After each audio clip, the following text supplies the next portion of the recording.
Good evening everyone.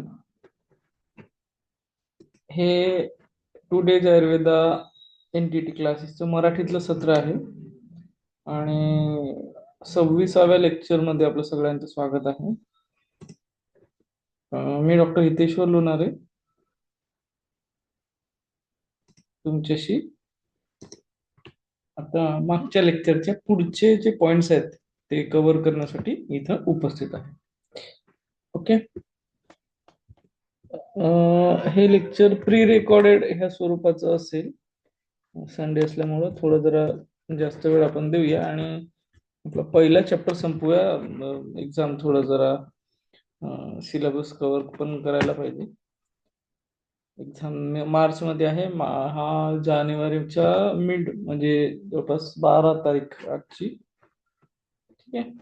त्यामुळे आपण हे लेक्चर प्री रेकॉर्डेड स्वरूपाचे ठेवूया आणि थोड्या गतीने, आणि हे मोठं लेक्चर होईल कदाचित 36 पेज आहे हा, आणि आपल्याला 44 पर्यंत कव्हर करायचे. Okay. So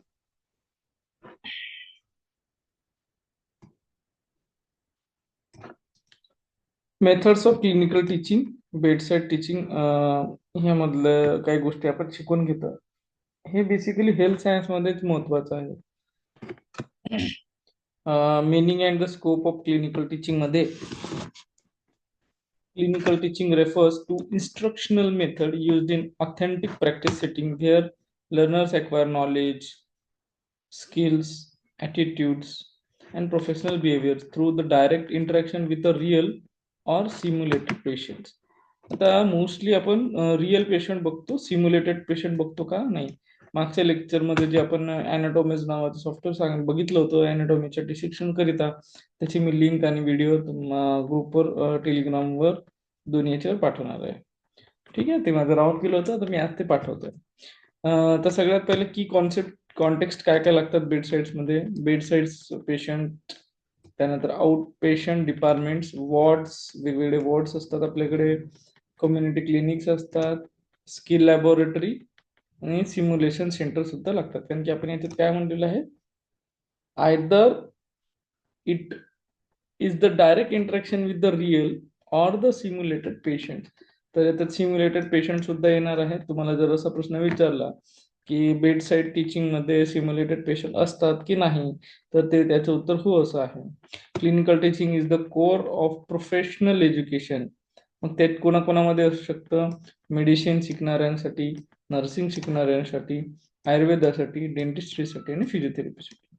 because it integrates the cognitive learning, that's knowing म्हणजे समजून घेणं, सायकोमोटर स्किल्स म्हणजे डुईंग करणं, त्या क्रिया करणं. जसं एखाद्याचं तुम्हाला ब्लड कलेक्ट करायचं, ब्लड सॅम्पल कलेक्ट करायचं, तर याच्यात तुम्हाला कसं कलेक्ट करायचं हे माहित पाहिजे, म्हणजे कॉग्निटिव्ह लर्निंग झालं. ब्लड कलेक्ट करण्याची विधी माहिती आहे आणि तुम्ही ते करून बघितलेलं आहे आधी, आणि आता डायरेक्टली पेशंटचं रक्त घेताय, तुम्ही ब्लड कलेक्ट करताय either Wien puncture method or bye prick method. तर हे दोन्ही मेथड्स आपल्याला कामाला येतात. त्यानंतर अफेक्टिव्ह लर्निंग मध्ये बिंग म्हणजे ते समजलेलं आहे तुम्हाला. त्यानंतर आहे educational foundations of clinical teaching. याचं फाउंडेशन कसं तयार करायचं, तर सगळ्यात पहिले आहे experimental learning theories. Learning occurs through the experience and reflection. So learners transform experience into the knowledge. जे काही आपल्याला अनुभव येतं हे आपण त्या आपल्या ज्ञानाच्या अशी दोरीमध्ये बांधून ठेवत असतो. त्यानंतर आहे कॉग्नेटिव्ह अप्रेंटिसशिप. तर एक्सपर्ट्स मॉडेल थिंकिंग प्रोसेसेस जे आहेत त्या याच्यात बघायला मिळतात. Learners observe, practice and internalize reasoning आपल्याला बघायला मिळतात. सिच्युएटेड लर्निंग मध्ये knowledge is the context dependent. Knowledge हा कॉन्टेंट डिपेंडंट गोष्ट आहे. त्यानंतर learning occurs best in real life situation. ज्या रिअल लाईफ सिच्युएशन्स तुम्हाला बघायला मिळणार, याच्यामधून बेस्ट पार्ट ऑफ लर्निंग तुम्ही घेऊ शकता, म्हणजे विद्यार्थी घेऊ शकतात.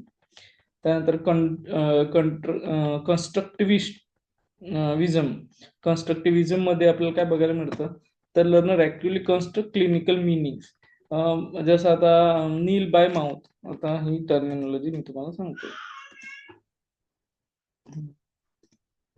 NBM sorry NBM.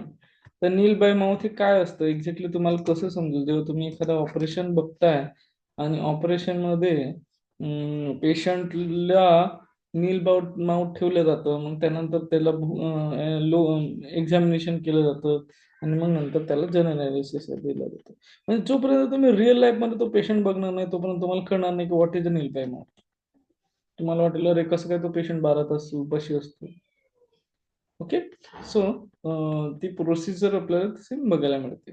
त्यानंतर प्रायर नॉलेज इन्फ्लुएन्सेस इंटरप्रिटेशन.